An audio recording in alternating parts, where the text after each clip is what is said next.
مالی سال 2024-25 میں پنجاب نے سرپلس بجٹ میں تمام صوبوں میں سبقت حاصل کر لی ہے۔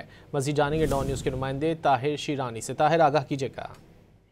جی، وفاقی وزارت خزانہ کی جو سالانہ مالیاتی آپریشن رپورٹ ہیں اس میں جو تفصیلات سامنے آئی ہیں اس کے مطابق گزشتہ مالی سال 2024-25 میں تمام صوبوں نے مل کر مجموعی طور پر 921 ارب 46 کروڑ روپے کا سرپلس بجٹ دیا، جو مالی سال 2023-24 میں 518 ارب 23 کروڑ روپے تھا۔ یعنی سالانہ بنیادوں پر صوبوں کے سرپلس بجٹ میں 403 ارب روپے سے زائد کا اضافہ ہوا ہے۔ مالی سال 2024-25 میں پنجاب نے سرپلس بجٹ میں تمام صوبوں میں سب سے زیادہ حاصل کیا ہے، جو 348 ارب 46 کروڑ روپے رہا ہے۔ تاہم گزشتہ مالی سال اگر 2023-24 سے موازنہ کیا جائے تو سندھ نے سب سے زیادہ جو سرپلس بجٹ ہے اس میں اضافہ ہوا ہے۔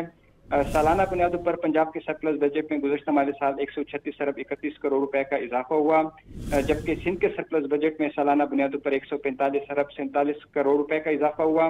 مالی سال 2024-25 میں سندھ کا سرپلس بجٹ 283 ارب روپے رہا، جو 2023-24 میں 137 ارب روپے تھا۔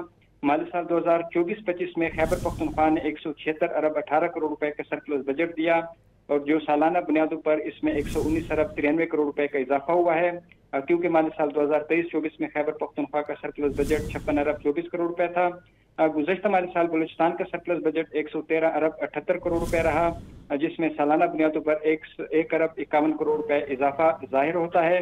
یعنی گزشتہ مالی سال تمام صوبوں نے جو مل کر جو ہے وہ سرپلس بجٹ دیا ہے، اور ہر صوبے نے سرپلس بجٹ دیا ہے، تاہم سب سے زیادہ جو سرپلس بجٹ ہے وہ پنجاب نے دیا ہے۔ طاہر، بہت شکریہ ان تفصیلات کے لیے۔